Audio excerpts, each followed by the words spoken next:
So Ashwini ಅವರೇ, ಇವತ್ತು ನಾವು ನಿಮ್ಮ ಜೊತೆ ಒಂದು ಚಿಕ್ಕ ಸೆಗ್ಮೆಂಟ್ ಇದೆ, ಇದು ಕ್ವಿಕ್ ಬಿಟ್ಸ್ ಅಂತ. ನಿಮ್ಮ ಬಗ್ಗೆ ಪ್ರಶ್ನೆಗಳನ್ನ ಕೇಳ್ತಾ ಹೋಗ್ತೀನಿ, ನೀವು ಕ್ವಿಕ್ಕಾಗಿ ಆನ್ಸರ್ ಮಾಡಬೇಕು. ರೆಡಿನಾ? ಓಕೆ. ಅಶ್ವಿನಿ ಅವರ ಸ್ಟ್ರೆಂತ್ ಹಾಗೂ ವೀಕ್ನೆಸ್ ಏನು? ಅಯ್ಯೋ, ಕ್ವಿಕ್ಕಾಗಿ ಆನ್ಸರ್ ಮಾಡೋಕ್ಕೆ ಒಂದು 10 ಸೆಕೆಂಡ್ ಟೈಮ್ ತೊಗೊಳ್ಳಿ, ಆಯಿತು. ಸ್ಟ್ರೆಂತ್ ಅಂದರೆ ಎಮೋಷನ್ ಅಲ್ಲ, ಸ್ಟ್ರೆಂತ್ ಅಂದರೆ ಏನು ಹೇಳಿ, ನನ್ನ ಭಗವದ್ಗೀತೆನೇ ಸ್ಟ್ರೆಂತ್. Okay, super. ಎಮೋಷನ್ ಅಂದ್ರಲ್ವಾ, ವೀಕ್ನೆಸ್ ಸಾರಿ, ವೀಕ್ನೆಸ್ ಅಂದರೆ ಎಮೋಷ್ನಲ್. ನಾನು ತುಂಬ ಎಮೋಷ್ನಲ್ ಆಗ್ತೀನಿ, ತುಂಬ ತುಂಬ. ನಿಮ್ಮ ಫಸ್ಟ್ ಸ್ಯಾಲ್ರಿ ಎಷ್ಟು ಬಂದಿತ್ತು ಅಂತ ನೆನಪಿದೆಯಾ? ಫಸ್ಟ್ ಸ್ಯಾಲ್ರಿ ಐ ಥಿಂಕ್ 1000 ಇರಬಹುದು. ಓಕೆ. ಯಾವ ವಿಷಯಕ್ಕೆ ನಿಮಗೆ ತುಂಬ ಬೇಗ ಕೋಪ ಬರುತ್ತೆ? ಕೋಪ ಕೋಪನೇ ನನಗೆ ಬರಲ್ವಾ ಅಯ್ಯೋ ನಿಮಗೆ? ಬರುತ್ತೆ ಕೋಪ.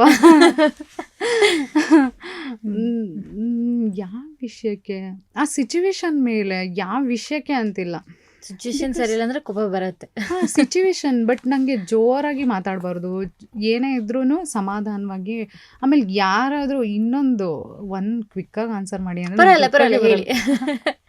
ಯಾರಾದರೂ ಏನಾದರೂ ಒಂದು ನಾನು ಮಾಡದೇ ಇರೋದನ್ನು ನೀನು ಮಾಡಿದ್ಯಾ ಅಂತ ಹೇಳಿ ನನಗೆ ಪ್ರೋಪ್ ಮಾಡಿದ್ರೆ ನನಗಾಗೋದಿಲ್ಲ.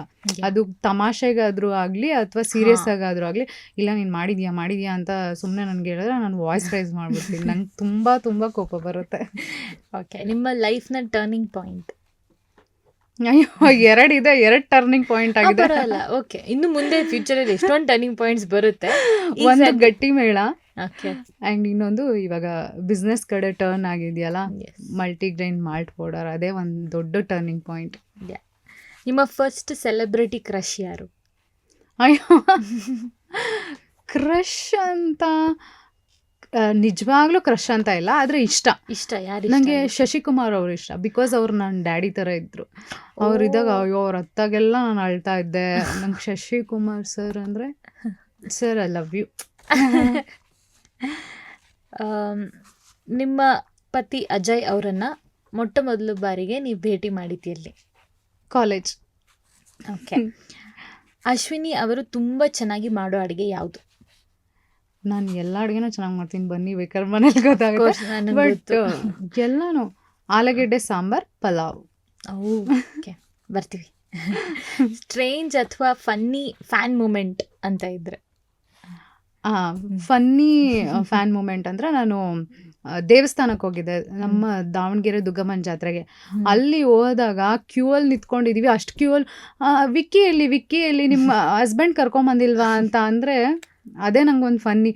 ಅವ್ರು ನನ್ನ ರಿಯಲ್ ಲೈಫ್ ಹಸ್ಬೆಂಡ್ ಅನ್ಕೊಂಡ್ಬಿಟ್ಟಿದಾರಲ್ಲ ಅಂತ. ದೇವರು ಪ್ರತ್ಯಕ್ಷ ಆಗಿ ಒಂದೇ ಒಂದು ವರ ಕೇಳಮ್ಮ ಅಂತಂದರೆ ಏನು ಕೇಳ್ತೀರಾ? ನಾನು ಮಾಡೋ ಪ್ರತಿಯೊಂದು ಪ್ರಾಡಕ್ಟು ಪ್ರತಿಯೊಬ್ಬರಿಗೂ ವರ್ಕ್ ಆಗಬೇಕು, ಎಲ್ರಿಗೂ ಒಳ್ಳೇದಾಗಬೇಕು. ಅದು ತೊಗೊಂಡವ್ರಿಗೆ ಎಲ್ರಿಗೂ ಒಳ್ಳೇದಾಗಬೇಕು ಅಷ್ಟೇ. ಬ್ಯೂಟಿಫುಲ್. ಲೈಫ್ ಬಗ್ಗೆ ನಿಮ್ಮ ಪರ್ಸೆಪ್ಷನ್ ಏನು? ಲೈಫ್ ಅದೇ, ಅದು ಒಂದು ವರ್ಡಲ್ಲಿ ಹೇಳೋಕ್ಕಾಗಲ್ಲ. ಹೇಳಿ.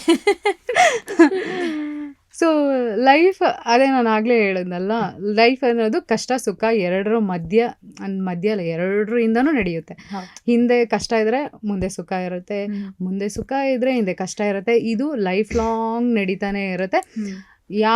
ಇವತ್ತು ಅಪ್ಪ ನನ್ನ ಲೈಫಲ್ಲಿ ನಾನು ಎಲ್ಲ ಮುಗಿಸಿ ನಾನು ನೆಮ್ಮದಿಯಾಗಿರ್ಬೋದು, ಖುಷಿಯಾಗಿರ್ಬೋದು ಅಂತ ನೀವು ಯಾರಾದರೂ ಅಂದ್ಕೊಂಡಿದ್ರೆ ಅದು ಸುಳ್ಳು. ಲೈಫ್ನ ಪ್ರಾಕ್ಟಿಕಲ್ ಆಗಿ ನೋಡಿ ಅಂತ ಹೇಳ್ತೀನಿ. ನಾನಂತೂ ಅದನ್ನೇ ಅಂದ್ಕೊಂಡಿರೋದು, ಪ್ರಾಕ್ಟಿಕಲ್. ಇವತ್ತು ಖುಷಿಯಾಗಿದೆ ಅಂದರೆ ನಾಳೆ ನಾನು ಒಂದು ಬೇಜಾರಲ್ಲಿ ಇದ್ದೇ ಇರ್ತೀನಿ. ಸೊ ಅದಕ್ಕೆ ಅಂತ ಇವತ್ತೇ ಬೇಜಾರು ಮಾಡ್ಕೊಳ್ಳೋದಲ್ಲ, ಏನೇ ಬಂದ್ರೂ ಲೈಫಲ್ಲಿ ಫೇಸ್ ಮಾಡಬೇಕು. ಅದೇ ಒಂದು ಲೈಫ್ನ ಒಂದು ದೊಡ್ಡ ಚಾಲೆಂಜ್. ಮತ್ತು ಲೈಫ್ ಇರೋದೇ ಹಂಗೆ.